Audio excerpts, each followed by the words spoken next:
Hi, my name is Cassie, and today I'll be talking to you about how to pack a healthy lunch. Um, on my handout, I just have a couple things or a couple categories that you can look at and distinguish like what needs to go in your lunchbox. You always want to choose one protein, 1 to 2 veggies, a fruit, a fat, and of course a snack for those midday cravings.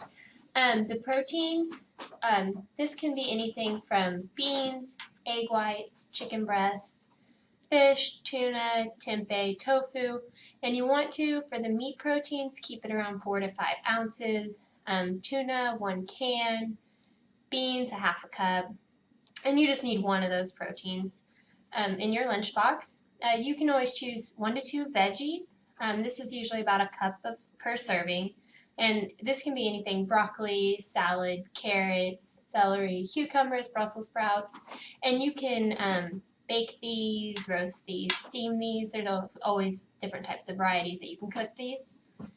You want to pack a fruit, and this can be berries, apples, grapes, kiwi, usually whatever's in season is best.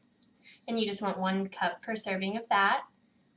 Fats and oils, this is something you kind of need to watch. You don't want to overdo it, but usually 1 to 2 tablespoons of peanut butter, a handful of seeds, nuts, avocado, usually about 1/3. You don't want to go for a whole avocado.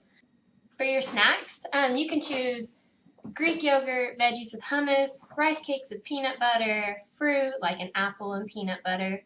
Just make sure that if you do use like the nut butter, you can use that, pull that from your fats.